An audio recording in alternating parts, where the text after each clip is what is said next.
that? Are you gonna feel that? Okay. Are you gonna feel that? Are you gonna feel that? Are you gonna feel that? Are you gonna are you gonna feel that? Are you gonna feel that? Okay. Are you gonna feel that? Feel that. Are you gonna feel that? Feel that. Are you gonna feel that? Feel that. Are you gonna feel that? Feel that. Feel that. Are you gonna feel that? Okay. Are you gonna feel that? Are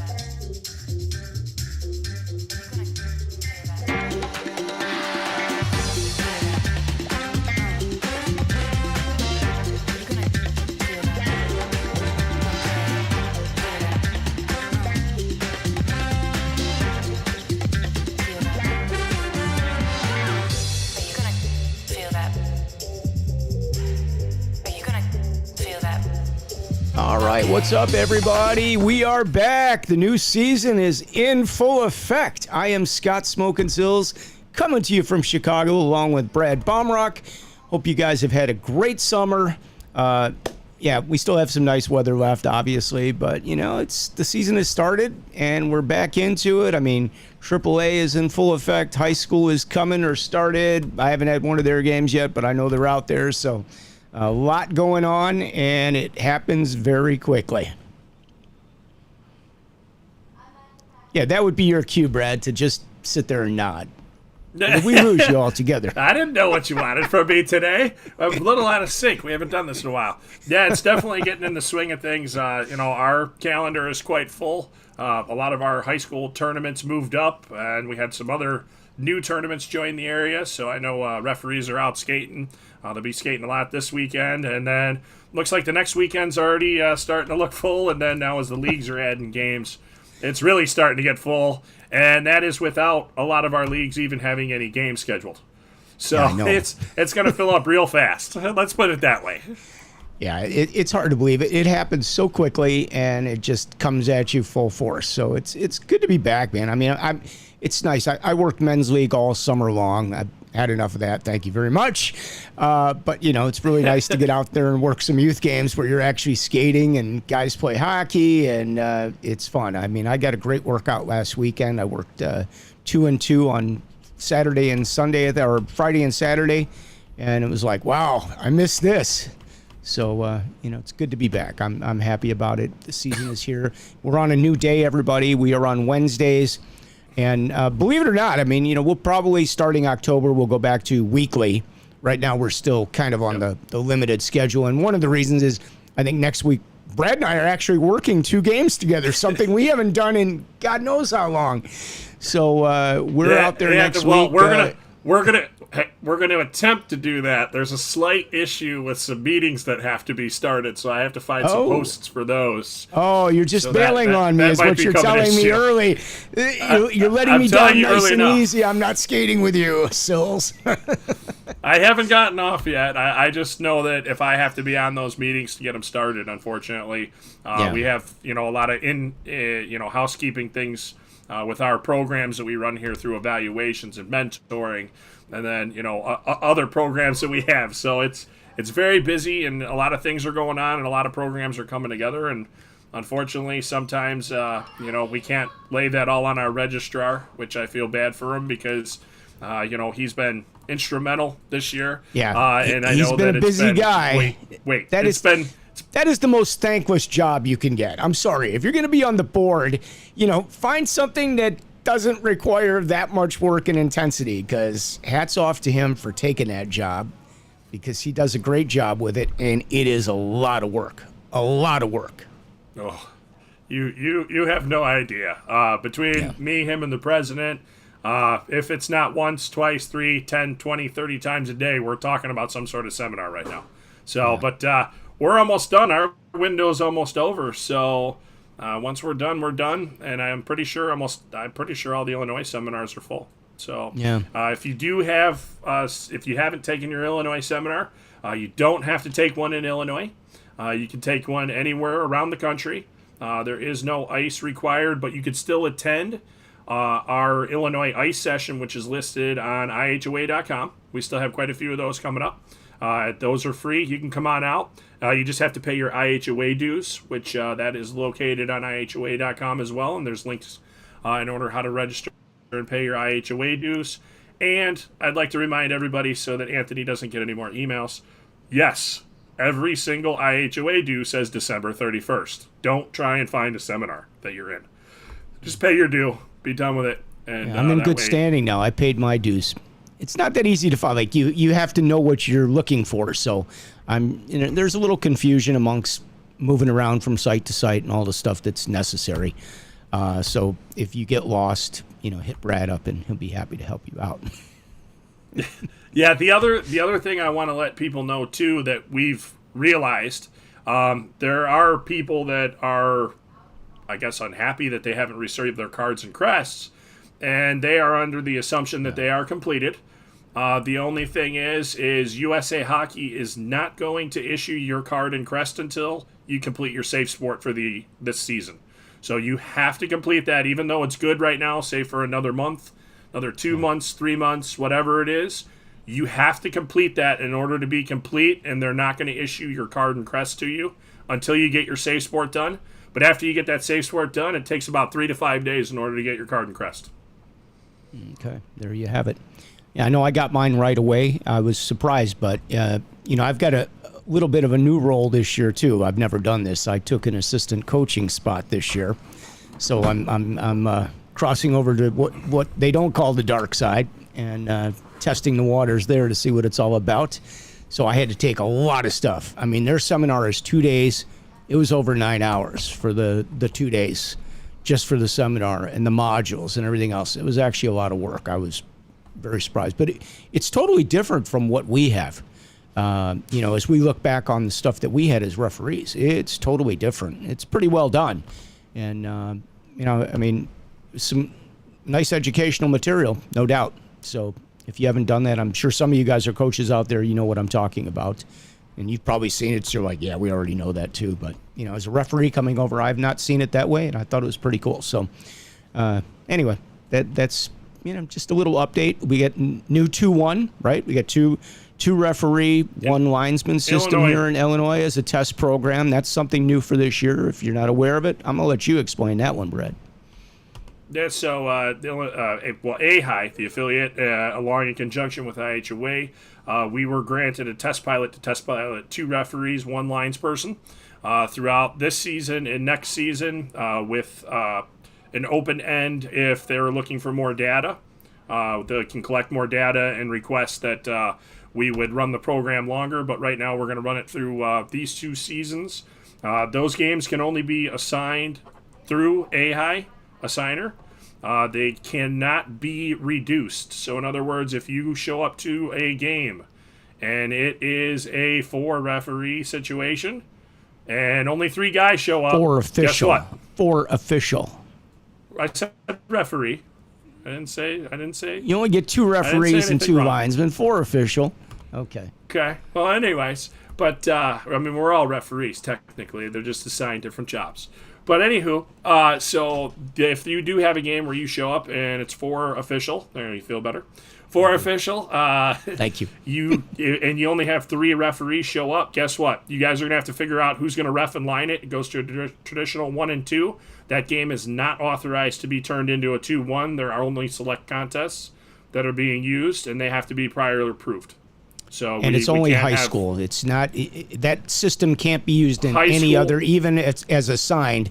It's not available to anybody in Tier 1, Tier 2, or youth hockey other than high school classification.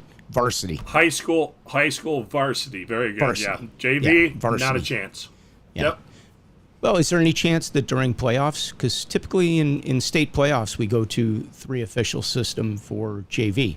Is that a possibility that this year we could see 2-1? No. Okay, No. There you have it. All right. Nope. Right from the horse's mouth. Yeah, I mean, we presented what we're going to do, and we need to stick to what we stated to USA Hockey. So we can't veer from it. And if we have people that start to do that, unfortunately, we'll have to deal with that accordingly. But I don't think that'll be an issue. Our guys are pretty good. We've test piloted it before. It's been quite some time. The 4 official system, probably 15, 16, maybe 17 years ago. It could be longer.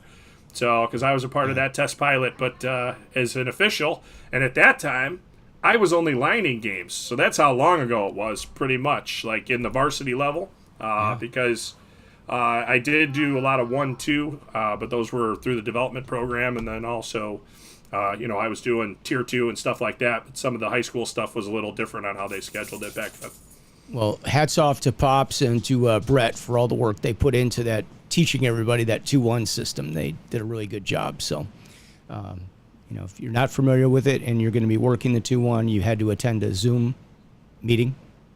Yep, And you had to attend slides a Zoom are meeting. up on ihoa.com. So even if you're in a different market and you just want to see what it's all about, you can go to the website and get a preview of what it's all about. And if at some point you get the opportunity to work that system and it becomes official, there's some training material up there for you, and it's actually really good. So with that being said, we always talk NHL, and I don't want to bring the show down because there's not a lot of NHL, but Nope.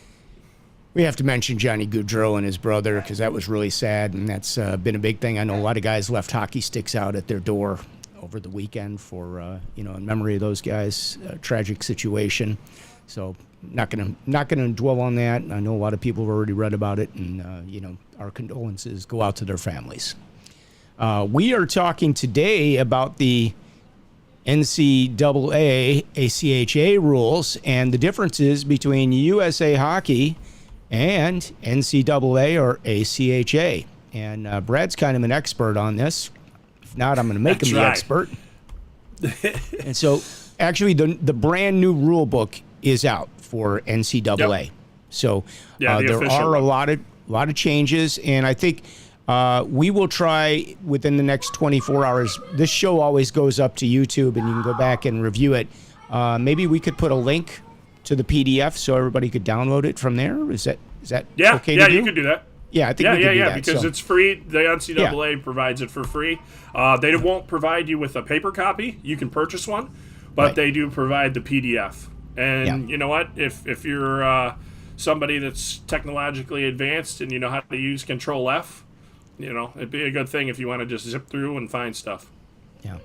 So let's cover some of the stuff today that has changed, the new rules. And then if we have time and you have questions, you can always put stuff in the comments. And if you're just joining us for the first time, please say hello to us. Tell us where you're from.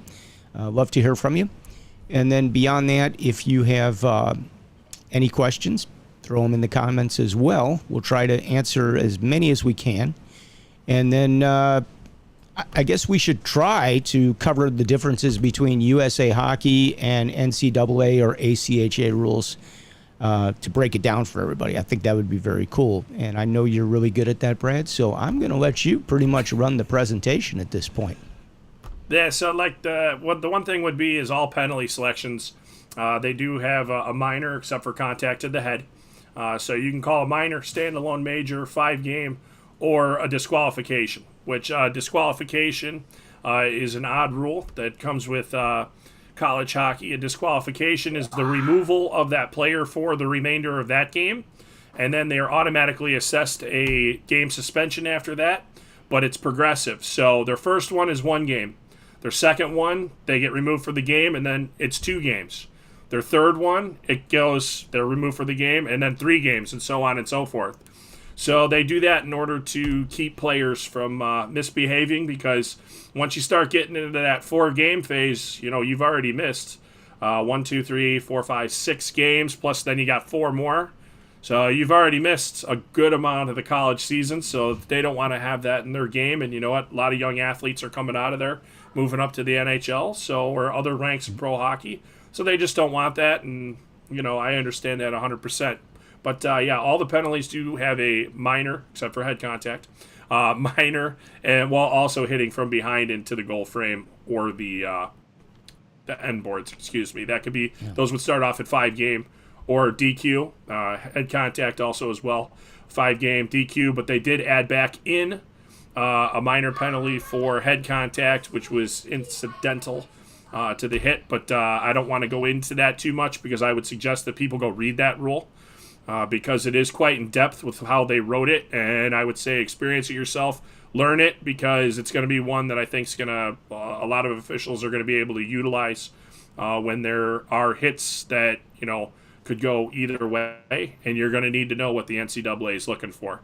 The next thing is icing. If an icing is erred by the officials, it goes to center ice. USA Hockey, we go back to the last play. It goes to center ice in the NCAA. They are allowed to ice the puck on penalty kills. Okay, so that's a big change from USA They have Hockey. tag up offsides too, don't they, Brad? Correct, they do. They do. The other thing is, too, on an icing, a goalkeeper is not allowed to come out and feign the puck.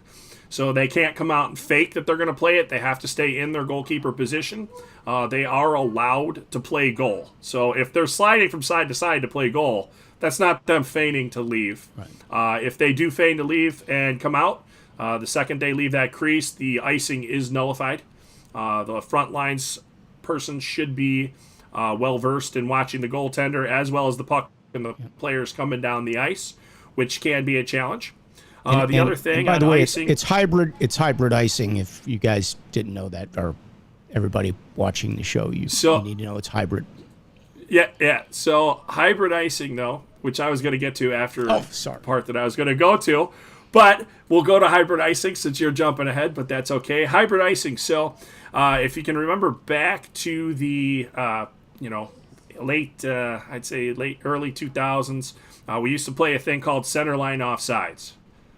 And also, we used to play touch icing. Okay, so we'll skip center line offsides. Everybody's gotten rid of that, so it's no longer a rule.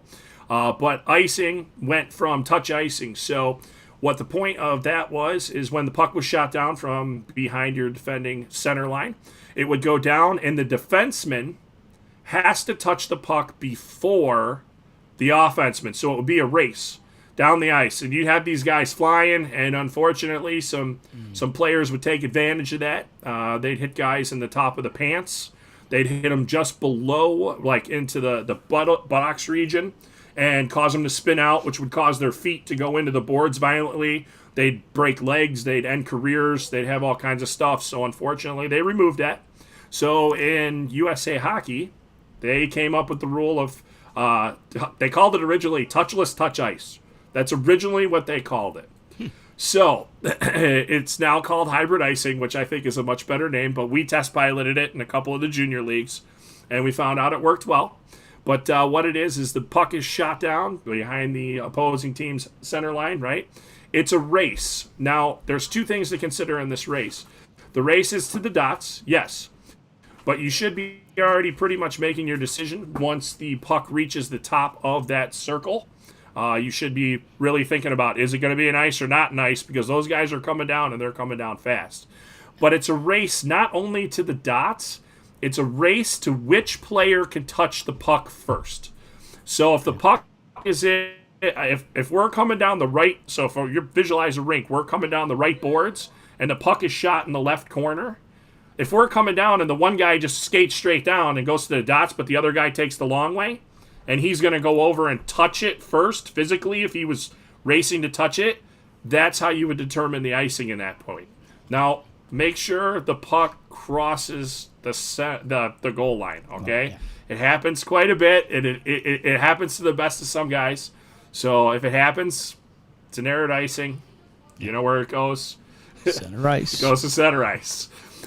So also with the icing after it's shot, the team that shot the puck down the ice, the back lines person or the referee, whichever one they want to discuss before the game, they have to monitor the players that are on the ice because they are not allowed to change after that puck has been released.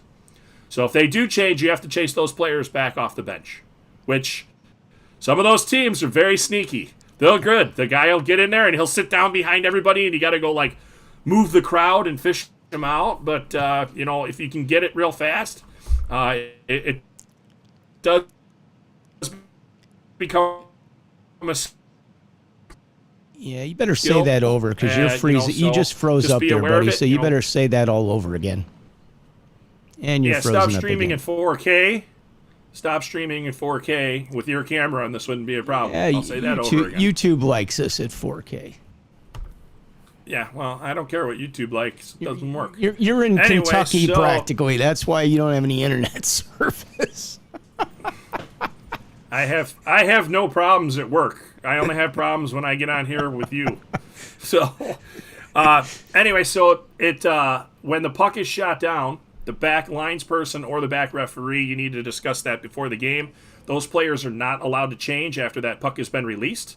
So you have to keep an eye on them and go fish them out of the bench. Like I said, they're real good at it. They'll sit down behind players. Guys will crowd around them. They know what they're doing, so just make sure they do that. If they do become a nuisance where they keep doing it, you can penalize a bench minor for that. Okay? But I would heed my warning of go have a conversation first. It's really not, I think the best way to start off a game if you call a penalty for icing delay for guys changing. But that's up to you and your standard. Don't dig yourself in a hole that early. Other big things about NCAA. So if a puck is shot and it's attempting to be a goal scoring opportunity and it goes out of play, it stays inside the zone. Okay? If it's any goal scoring opportunity except the exception of if the player high sticks the puck that's an offenseman and it flies out of play, that would come outside the zone, just like it would with any other high stick. Okay, so that's one thing that they did change. So if it goes off the glass, a defenseman, an offenseman, the goal frame, if it flies out, no matter what. Outside the zone on the high stick, not all the way down, like USA Hockey. Goes back one spot. One zone. Yeah. So the other thing is too, USA Hockey, if they come in and they sky it, unfortunately that goes outside the zone. NCAA, as long as they're making a scoring opportunity, that would stay inside the zone. So that's a big thing with them. The other big changes would be when, excuse me, one's actually a rule change here. At the beginning of this season, when you have a delayed penalty, this was the biggest thing, and it is in there, you used to put the player into the penalty box when they scored. Guess what? That penalty is going to be nullified now, according to the new rules. So we're going back to how the game was before they served all the penalties, which was funny because one of the USA meetings I was at, people were discussing maybe going to enforcing all the penalties. So that's going to change a lot of conversations. That's a big difference. You can also dress additional players. The roster is set up to where you can dress 19 skaters or 2 goalies, or 3 goalies and 18 skaters. So it's 21 total. Every league has some different. Yep, right. Every league has some different stuff there, but you can't dress 20 guys and 1 goalie. Okay, right. So 19 and 2, or 3 and 18, 3 and 18, or if you want to dress 5 goalies, dress 5 goalies. Nobody cares at that point. Yep. So maybe it's 16 a mascot skaters. game. There you go. So what else am I missing here, Scott? We didn't talk about if the goalie gets a misconduct or a penalty. Oh yeah, so if the goalie gets a minor penalty, it would work the same way as USA Hockey, to where somebody would take their place in the penalty bench for that minor penalty. But if that goalkeeper gets a 10-minute misconduct, he gets to sit in that tiny little box with all of his goalkeeper equipment for 10 minutes. Now, if he gets a misconduct, or if he gets a major, standalone major, he gets to sit in there and he gets a friend. So he gets to sit in there for 5 minutes, and somebody has to be in that box. System. Yeah, well, somebody has to be at least in that box before the expiration of the penalty. Another big difference for ACHA, NCAA, and USA Hockey, when a major is incurred, they do not have to place somebody in the penalty bench for the entire duration. They just have to place somebody at a stoppage in the bench before the penalty expires. If they don't have somebody in there, they're skating 5-on-4 or 5-on-3 indefinitely. Until there's a whistle. Until that next Until stoppage. they can make that stoppage to get a player back out there. So they can't send somebody from the bench at that point. They had to put somebody in the box. Just make sure everybody understands that. Yep, and if they do send somebody out there, unfortunately it's the too many men or too many players. Yep. And it would be a bench minor. Well, you're really getting good with this, else? with this, person thing instead of, like guys and girls and all that stuff. So congratulations. Very good. I'm progressive, Scott. I live in the 20th century, and the world is changing, and I need to adapt. If not, in the 20th century or the 21st century? Yeah, I'm in the 20th still, but I'm Okay. doing the best All I right. can to get into the 21st. There you go. There are a couple differences for NCAA. NCAA, there is, if somebody spits, it's a game misconduct. Okay, so Versus a match. that is, well, there is no match. So versus a disqualification, it's a game misconduct with supplemental attached to it where they have to have a review. ACHA, though, if a player spits, it's a disqualification. Okay. The other thing, one thing with ACA or NCAA, the rule book that they are now suggesting that you might see if you go to a Notre Dame game. So since you're in the Chicagoland area, that's pretty much the next major hockey team that's got a new facility in our area. But you'll notice the penalty benches and the scorekeeper bench are next to the home team bench, and the home team bench is across the rink from the visiting team bench. So they give the home team the advantage by putting the penalty bench right next to their bench so they can pop a player out there while the visiting team has to skate all the way across. But during 5-on-5 play, they both got changes right in the middle of the zone, right in the middle of the game. So I think it's interesting. I like the concept of it. I'm not going to lie. There's no way to get around as a referee trying to avoid the bench in that situation. So you're always going to be in a traffic jam no matter what. Yep, not anymore, unfortunately. So, what else are we missing, Scott? Give me some cues. Give me some pointers here. I'm trying to think. How about hand passes? Let's cover hand passes in NCAA. Oh, very good. Yeah, so a hand pass has to be a direct reaction to the hand pass. So in other words, I have to bat it towards my opponent, and they have to pick it up. So if I catch the puck, and I drop it, and I skate away, and my teammate comes up, they can pick it up and play it. It wasn't a direct result. I took and it, is that and only my in their result was defensive zone, or ice. is that anywhere on the ice? It's anywhere on the ice. Any hand pass has to be a direct correlation. So it has to be an overt action. To whereas USA Hockey, a hand pass is a hand pass. So Okay, we covered. second it hits your hand and they play it, it's a hand pass. We covered a stick above the shoulder. That goes back one zone. Yep. On a hand pass, does it go back one zone? Yes. Okay. Just checking. All right. Yeah, it used to go back all the way to the defensive zone. Yeah, exactly. Just trying to think of some other stuff that we can cover. We covered about the line change procedure. I got most of it. I know that. Yeah. No, it was really good. I was impressed. How about if a goalie's skate blade comes off, or a piece of goaltender equipment comes off during play? So this could be a glove, a leg pad, a skate blade, a face mask. Anything but the helmet. Anything except the face mask, helmet. And even if those straps pop, that's an immediate whistle. Correct. Yes. Yep. But so go ahead and explain the rest of it. Yeah. So the rule change is it was always a gray area if the goalkeeper loses their skate blade.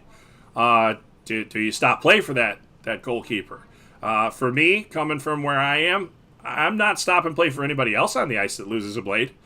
So why am I going to stop it for their goalkeeper? They are at a disadvantage, so I understand why they've changed the rule. Once their immediate scoring opportunity has left their vicinity, you would stop play for that goalkeeper in order to go get a new Yeah. skate blade, because it was gray to where you'd leave them out there and they're kind of stuck. Like they can't get off the ice. So I definitely they're basically in a understand, kneeling position them at that changing it. point. They are down in the butterfly at that point. That's all they got to work with. You know what? I saw a guy a couple years ago, and he lost his skate blade, and he just sat there, and he was just using his toe and pushing himself back and forth with the one skate, and then all of a sudden he sat down after the play, and he popped the blade back in, and he's like, it happens all the time, so I'm used to it. Wow. I'm like, okay, that's your prerogative, man. That's your prerogative. It is interesting. I mean, growing up, we never saw a skate blade break. They just didn't break. Nowadays, everybody's got to have like 2 sets with them because it's very common for a blade to break. It's not as common for them to come out. I think we see more blades break than come out. They break. Yeah, they don't come out. I used to have Yeah. a pair of skates. If I walked on any rubber, like floor mats or whatever, it would rock it just right as I was walking, and it would fall out. But it never. It used to fall out all the time walking, but it never fell out in like 3 years of me skating on it. So I don't know what that was, if I was just lucky, but I think it was just the rubber. Well, I know the you just got vibration. new skates. I'm due for a new pair. I've been waiting for them to come in. They haven't shipped yet, but I know that the skates. Here's a little pro tip for you. Like the other day, my blade started feeling wobbly to me, and I'm like, okay. But if you pop that blade out, you can take a piece of your clear plastic tape, like you put on socks, and you just put a little piece of that on the side of your blade or across the top of the the inside of the blade, like the upper part, but not the part that's on the ice, but. You can just kind of tuck that back in there, and it works great. Like your blade will be nice and tight again. I learned that from one of the guys at the pro shop a couple years ago, and it served me well knowing that little trick because it does happen. And I don't know why they get loose like that. I have no idea. I mean, can't explain that, but there's a lot of things on the skates that you can't explain. Why the eyelets start to come out, and why the rivets pop out all of a sudden, and all that good stuff. Or why sometimes. With some people, they have to go get parts punched out of the skate because the skate boot digs into their foot weird. And it's the same boot over and over again, but just unfortunately, because we're all so different, unless you're buying custom skates, it can be a problem. But ask your local pro shop guy. Yeah. They'll probably have a trick for it. I've talked about this before on the show, but there is a really good tutorial up there on YouTube about skates. And I forget what, I got to put this up this time. They are like hockey tutorial or something. I'm going to find it. When you're talking, I'm going to look this up and we're going to show it and share it with you because they have the best tutorial on why you should be buying pro skates. Like even as a referee, a player, they break down all the differences of the skates, the manufacturing process, the advantages, the disadvantages. And, most people do end up having to have their skates punched out at some point. A lot of guys, especially if you have a wider foot. But the other thing is, if you're, let's say little Johnny and little Johnny like the same skates, they want to buy a certain model. Maybe they want to buy a Bauer. Maybe they want to buy a CCM. Like, oh, my favorite player wears Bauer. I'm going to buy a pair of Bauer Supremes.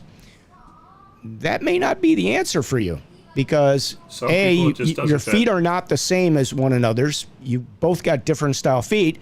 Secondly, if you buy a Bauer Supreme, maybe you've got a narrow foot, it might fit you.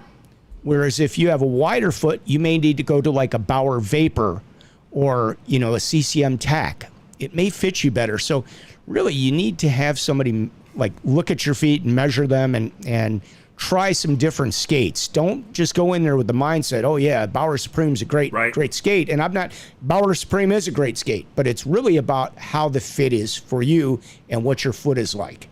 And a lot of the advantages they talk about of buying the pro skater, if you're in that boot for a long period of time, and as an official, chances are you're working more than one game in a day, especially on the weekend. You may be working 6-8 games in a day.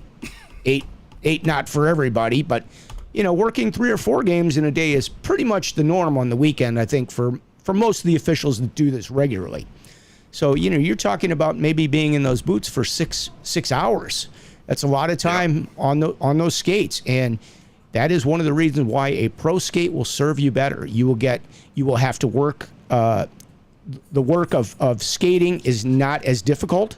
There's energy that comes from that skate because of the way it's made, the construction, the materials for the comfort and durability. There are just so many things that go into these skates that you take for granted. You pick up the $200 model and you look at it and it goes, gee, it's the same color combination as the $1,200 model. I could save some money and go with this. But I can tell you, I've done the cheap model before, and while the immediate things that I notice, obviously, number one, the blades. The blades are totally different. Like, they're not going to hold the sharpness very long. If you go to these black blades, like you, as a referee, as an official, you can go like a month without sharpening your skates. I'm not saying everybody does it, but you could probably go 6 weeks sometimes without sharpening skates. Some people don't like them as sharp. Some people do like a little more edge on them. But the fact of the matter is, they will hold the edge for you. You're going to sharpen them less, which means, you know, nowadays it's $10-15 to sharpen skates. You know, you're doing that every week versus doing it once a month. It starts to add up. Oh, there's a little difference in the pricing there. Used to be the tax that I have, you could change the tongues on them. I went through 2 sets of tongues on my skates. Wow, only like $85, $100 to buy a new set of tongues versus buying a new $1,000 pair of skates. That was kind of nice. That bought me an extra season and a half for sure on those skates. You know, you're going to get the better eyelets. The eyelets are the brass eyelets. They're not the metal eyelets that tend to wear out faster, especially if you get hit with pucks or something, even if you're playing or whatever, sticks. You know, as an official, especially working younger games, you're going to get a lot of sticks on the skates. Same thing with men's league. They like to hit you in the skates all the time. But, you know, these are things that you start to think about, and these were pointed out, and you start to see like the differences in these skates. One-piece construction versus multi-piece construction, where they can stay together longer, better materials. So I highly recommend you check this out. And Brad, talk for a second. I'm going to find this video because I want to post the link to this so everybody can see I it. looked for it, and I can't find it. So I know what video you were looking for. You know, the one thing I can tell you about the skates that I knew they were done at the end of last season was they had no spring in them anymore. And it's kind of funny. I got my new ones here. I haven't gotten them sharpened yet. I'm actually going to bake them tonight and get them sharpened tomorrow.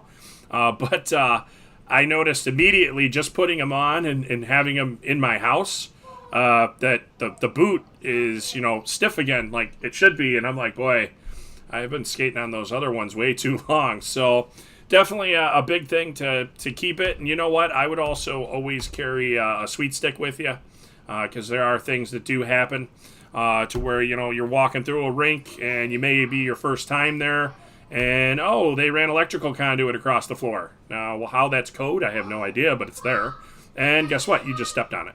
So, well, more common is probably a drain in either the restroom or in the locker room itself, because some of these people, even though they build hockey rinks, they decide to put a drain right where you sit in a locker room. Like, yeah, that was great thinking there. I could tell you're a pro at this, and you've played. But that's what you get. And the guy putting in the drain ain't a hockey player, probably. No. Okay. But the architect that told him to put it there, you know, is the expert. They just kind of put it wherever they feel is the best. So here's what I'm going to do. I'm going to put this in here. This is the link. They have so many videos up here on skates. It's not funny. I mean, honestly, there are just a ton of them. So I'll put this in there. Give me 1 second to get over to the comments section because I got a lot of stuff open here. Keep talking, Brad. You're doing a good job today, buddy. Well, hey, you know what? I'm out. I'll see you tomorrow. Yeah. Have a good evening. Yeah, that's what you think. Hang on 1 second. I gotta find my chat window. Anyway, the name of the YouTube channel is called Hockey Tutorial, and it's Hockey Tutorial Official.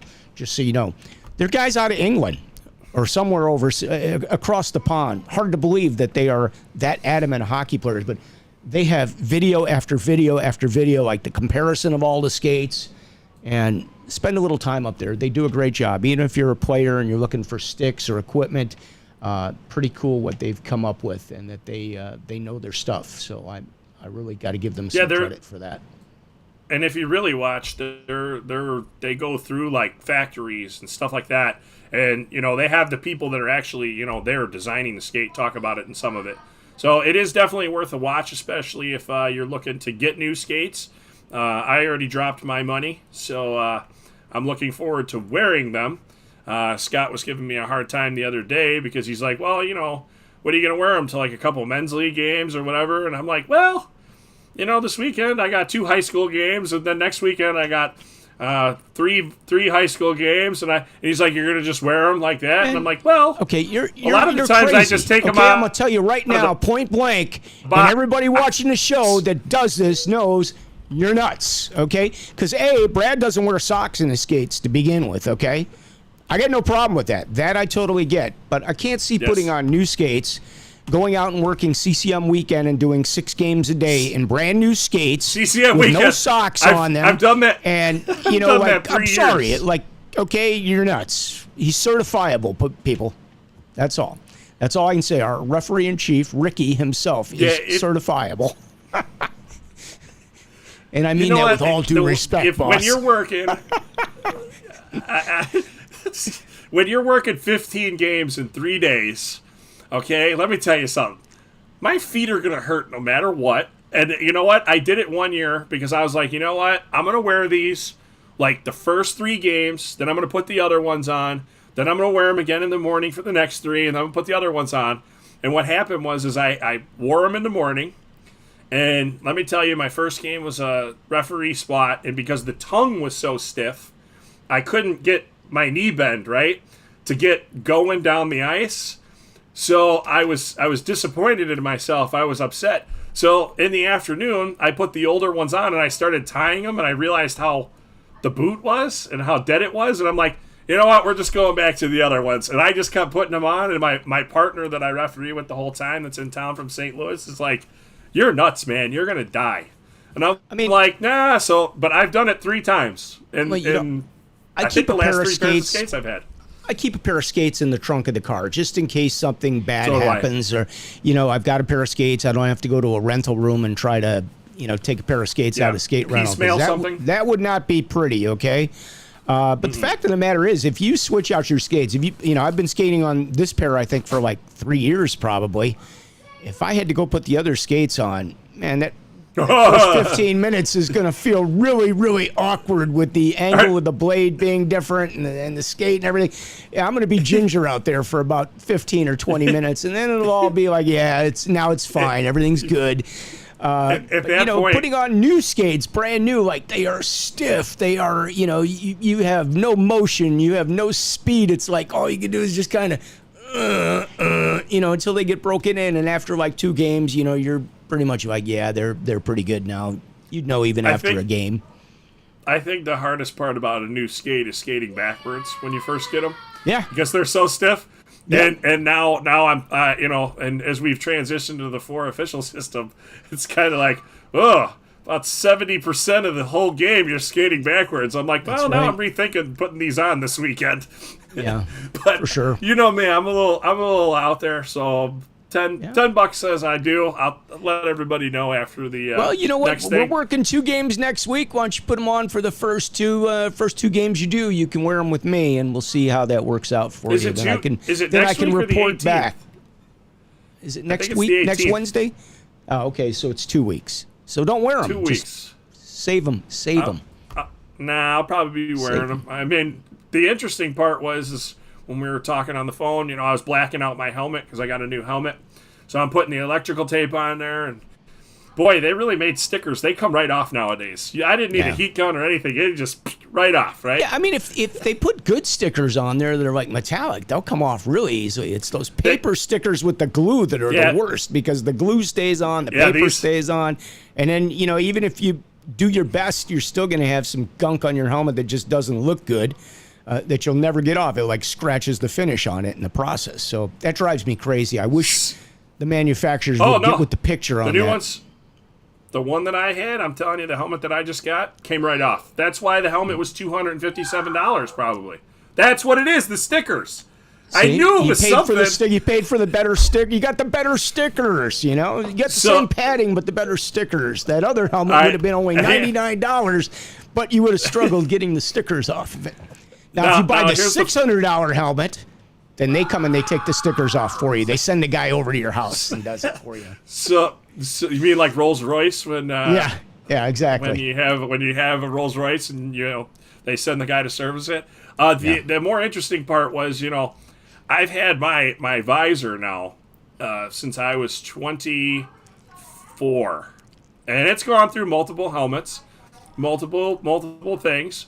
So I went to go pull it off. Just being in the bag, it would be destroyed in that amount of time. Like, come on. So I take good care of it. I went to go pull off my visor though, and the plastic made a noise at me that I was like, just in case I don't get this new visor that's going to be coming, because I don't trust this one. I'm like, I'm going to leave this on this helmet, and I'm like, boy, I can't believe that thing. It's gotten brittle. So I was like, well, it was a good. It's a good 41, run. So a good 16 years. I mean, it's a heck of a run, baby. I don't know. My experience with that after about 3 years with the helmet or so, sometimes you can't even get the visor off because the screws basically corrode in there from the sweat, from all the salt. And they end up having to drill the thing out. By the time the pro shop tries to drill it out, they've destroyed it. And it's like, sorry, it's going to be a new helmet and a new shield this time. And I'm due for a new helmet. I'm wearing the one that I kind of broke last year at playoffs. And, I mean, it's still okay, but I some of the guys have bought this, is it like a $400, $500 helmet, which has the printed inside. So I guess it's really expensive and time consuming for them to make. I mean, I guess it's very nice and comfortable. I've seen them in the pro shops, but after you spend over $1,000 for skates, and then you really want to spend another $600 on a helmet and shield, it starts to add up. That's a lot of game fees there, my man. Yeah, I was due, so I got it, but hopefully my visor will be here tomorrow. That's when it's supposed to be delivered, but you know how that can work out. Yeah. I didn't have the comments window open, so we got to catch back up because we have several comments in here, so I want to put these up, and I don't want anybody to think we're ignoring them because we're not. And let me just kind of grow this a little bit. It is our good friend, Joseph Patrick Prescott, my man. We do not go back to last play in USA. In USA, we have a stop. Let's say you make an error on an icing call. It's where that puck was touched, right there where you're stopping play. That is where you are going to put the puck down. It does not go back out to center ice. It will on the rule change book next year, right? Oh, it's going to change. It's got to pass. Pass. I think it's going to change. But anyway, that's. I hope that's what you were referring to, Joe. Or were you referring to... Yeah, it would have to be icing on a last play like that, I think. He said the ensuing face-off on an error by the officials with USA hockey rules is at the end zone face-off where play was stopped. And that is where the puck was touched. So we're saying the same thing. I think we're just saying it a little differently. And I'll defer to your verbiage because you probably helped write half that book, Joe. We know you. I don't know about that rule. Yeah, USA Hockey is the only governing body, league, or organization on the planet that has that rule on an error on icing. Yeah, I'm not a fan of it either, Joe, believe me. It cost me a playoff game when I was playing once. Men's league, Oh, my God, I don't want to hear about your men's league playing stories. For that beer can, playing for the beer can. God. But yeah, it is. I think it should be a neutral zone face. I think it should come outside the zone to a neutral zone. I don't know that going all the way back to center ice, that's kind of giving a little more territorial advantage on an error by the official versus just taking it outside the zone. See, the thing is with the neutral zone, like somebody's getting screwed either way. Okay, I'm sorry to tell you. Somebody's getting hosed. Center ice, somebody's getting screwed. Like, you just moved the puck halfway up on us. So I'm saying neutral zone is a little less screwing than center ice. That's a bigger screw job. I'm just saying, with the way if it goes to center ice, I get it. And I get to where the idealism is, now it's even because it's in between both of you. But what about the team that legally gained that 90 feet? Yeah. I mean, They legally gain that 90 feet, and then we take it away you're from taking it away from That's where they put the rule, and that's why. And I don't think you're ever gonna come up with a solution. You know what? Let's just do what lacrosse is. When the ball goes out and they don't know who it goes off of, it alternates between teams. So in between errors like basketball. of icing, The it'll arrow alternate. points your way. It's your ball. You got it. Yeah. Just take it out. Official doesn't have to drop the puck anymore. Just back off to the blue line and just let them take it out. I'm just going to say this. I really don't care where it goes. Just tell me where it goes. It is what it is. You have penalty shots. You have 2 to make 3, or 3 to make 2. We'll give you 3 penalty shots. You get to make 2 of them. Okay. So Alexander Cole, Jeremy is a different channel. Yeah. But yeah, Hockey Tutorial is what it's called, and it is called like the @ Hockey Tutorial Official. That'll get you right to their channel, and it is a great channel. They do a great job with that. I've enjoyed many a video compliments of their hard work. And if you've never done this, if you've never created content, okay, it is time consuming. It takes a lot of effort. Brad and I just are natural at this, so we make it easy. Oh yeah. Yeah, that's it. Yep, sure. But no, honestly, if you're creating videos that's a lot of work. These guys do a great job with it, so that's the way it is. Joe also says the NCAA New Playing Rules Book 24 through 26 was just posted on the NCAA publications. It's a free PDF download. Thank you for repeating what we did say earlier, I believe. Mm-hmm. And our good buddy Brian Smolacek. What's up, boys? Happy Wednesday. Happy Wednesday to you, Brian. Hope you're doing well. You have to protect the noggin. A good helmet is key. I don't disagree with you. I don't think we should be buying those $99, with the old school foam in there. I think you should be buying something a little bit better that's got some gel and some technology in there. Not sure you have to spend the $600, but I'd say spending the $300 might be a pretty good idea. Not a bad idea. And for all you, go ahead. What do you say? You mean the Michel Goulet helmet? That we don't want that anymore, where it's just a piece of plastic on your head. Yeah, we should get the Cooper, the 3-piece Cooper that's got styrofoam. Oh yeah, the one where a guy's head stuck out. Little thin styrofoam in the back of it. It looks like it's packaging for something being sent to you. Well, I was going to say something, man. We were talking about the helmets. Now I lost my train of thought. I must be having a senior moment. I don't know. You were rambling. Well, I was rambling. You were in a senior moment. I had to I was going to go there. I was going to go. You want to go?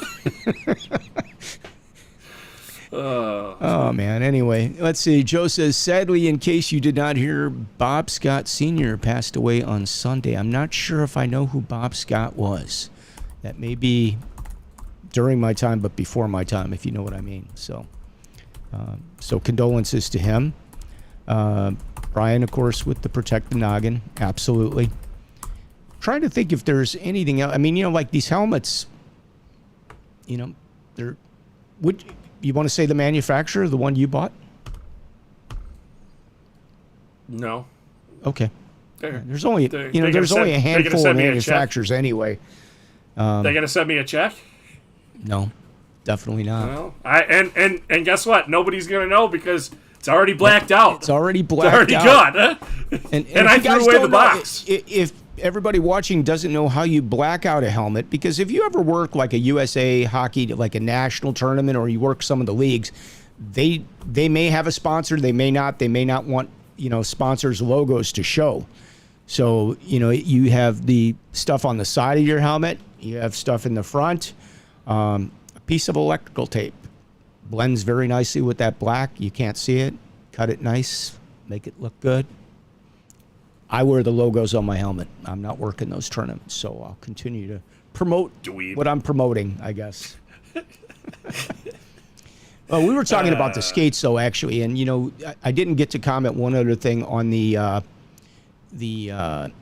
blade, like the skates. If you're buying the cheaper pair of skates, they break down pretty quickly. Like, you may not get a full season out of a pair of those if you're working your 400 games a year, 500 games, whatever the case may be.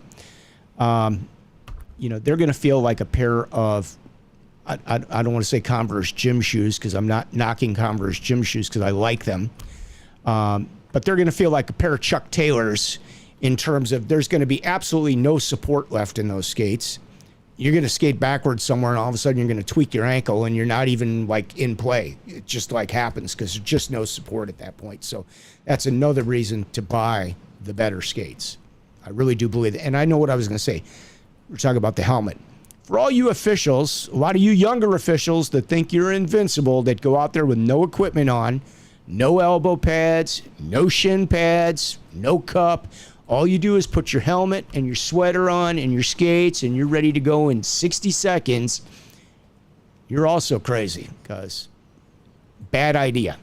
Bad idea. That's all I'm going to say. I don't do that. I know you don't. I know you don't. I'm crazy, but I'm not that crazy. But we do have a lot of guys that do that, and it's not a good idea. Good puck in the elbow. That'll change that. Good puck in the elbow, good fall backwards, good shot to the shins, little face-off stick work from one of the players. Yeah, well, all sadly, those things can Scott, be painful. All good things have to come to an end, but I have to start another meeting. Oh, I know. I got to jump on that one, too. I think if it's the same one we're talking about. And Karen, hi, Karen. Good to hear from you, as always. Memorial for Scott Allard Saturday. Yeah. Yep. Has it been a year or is it 2 years now for Scott? I can't remember. So. That's, I think it's 2. I think it's 2. I think so, too. I think you might be right. So, yeah. Sorry to hear about that, of course, November as always. 22. That's what I thought. Yeah.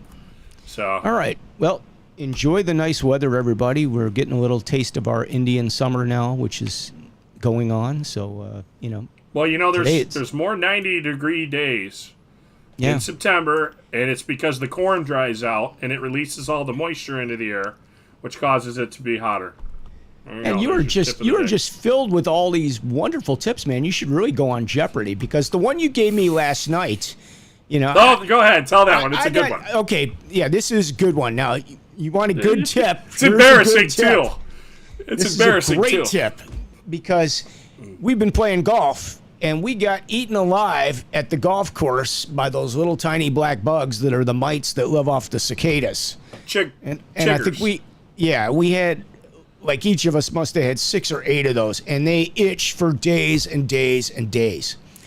And, I've tried the cortisone cream and everything else. Like, it helped. And Brad's like, oh, dude, you just need to get you tell him. Tell him what you told me last night. So I was like, what, are you crazy? That stuff will never work. I go, what you got to do is get yourself like a Bounty dryer sheet, or a Downy dryer sheet, whoever you want, whoever makes it Bounty. That's paper towel rolls, idiot. Yeah. But anyways, you get one of those, and you take it and you rub it on the affected area, and it'll stop itching. Okay? Son of a gun if he wasn't right. Both my wife and she had 2 bites. I'm like, okay, I'm doing it, because I am itching so bad. I will gladly do it. Sure enough, it stopped, like, immediately. And I showered this morning, and I'm like, oh, I got to go try that again, because while I'm in the shower, it's itching. I'm like, did it again. Stopped immediately. Yeah. Haven't been itching the rest of the day. I'm like, unbelievable. What a great tip. So if you're, if you live in the wooded areas, or you're under the trees or anything else at the golf course, you just got the best tip you've ever gotten from the Ref Room Show right there. That's the best tip from the referee in chief ever. Absolutely. Just end it there. Absolutely. I'm done. I think you're going to get promoted for that one, Ricky. I'm saving lives, one chigger bite at a time. Yes, one scratch at a time. I can't take. Yeah, Brian says don't scratch him. He's right, because you can end up in the hospital. These things, you'll get infected. There's a lot of this going. They've even had this on, like, the news. You've been hearing about this. So, yeah, that's great advice. Yeah, do what Brad said. Go get that dryer roll sheet and use it. It works. It works. I didn't believe the 2 guys that told me that when we were Alexander camping. Cole says freezes it. Warning may cause scarring. Well, I got news for you, man. I look like a junkie. I got a couple of them on, like, my arms here, and it's like they just stay there. They've been on there for like 3 weeks now, so I'm hoping they do eventually go away, because it looks terrible. So, anyway, it was all we had in Iraq for the sandflies. Oh, so you use this for sandflies as well? Interesting. So it works for everything, Brad. You didn't elaborate on your tip. He's saying freeze it. Oh, sand fleas. Yeah. Well, Yeah, but either he's way. saying freeze it. Oh, freeze it. So, all right, well, yep, freeze All right. it. Warning, may cause scarring. Yeah. Or maybe he freezes it. I don't know. All I know is Yeah. it friggin' works, okay? It does work. That's so. all I know. Yeah, we're gonna leave it all as right. that's the best tip ever on the show. So take that one. Take that one with you. We'll have to do a YouTube video just on that. All right, Probably get a lot of hits. so we could probably come back and next week and do this show. I'm thinking because we don't skate for 2 weeks. Is that right on that Wednesday? I believe so, but we can talk about it and we'll put up a posting. Okay, we'll post it because we're definitely gonna have to miss that night because we're both gonna be skating. But we'll see what the deal is. Oh, Alexander says upside down can of compressed air. Okay. So basically like keyboard duster. I got where he's going with that. Yeah, I got that too. Yeah, never tried that, but thank you for that. Honestly, like, if you don't know these little tips, something like this is a good tip, folks. Trust me when I tell you. And they're not going anywhere. As long as it stays warm out, until we get a freeze, be prepared because the little things, you can't even see them, man. They're nasty. So they're vicious. I'm not sure, Brian, if you're watching, I'm not sure that's not what you got on the top of your foot that day, that you had a couple of those. I don't think those were mosquito bites, my friend. Try wearing flip-flops, because that's what happens at Country Thunder while you're there, and you wear flip-flops, and they bite you all in between your toes and stuff. It's bad. It's like really bad. Yeah, that would be bad. Yeah. That would be bad. Man, we get a whole new show. fun. Maybe we get a new channel. We'll get some hits, because people will learn from some of these great tips we're providing. All right. All right, everybody. Have a great week. Brad, great to see you again. Everybody, thank you for joining us. I know it's been a few weeks since we've been around with the off season and everything. Excited to be back, and we'll have lots of great content for you. That's Addison in the background, by the way. So if you don't know Addison. I don't know what she's barking at. Yeah, Frankie's quiet. My girl's quiet over here. So anyway. All right, we'll catch up with you guys next time. From Chicago, I'm Scott Smokin Silz, along with our local referee-in-chief, Brad Baumruck. This is the Ref Room. Peace out, everybody.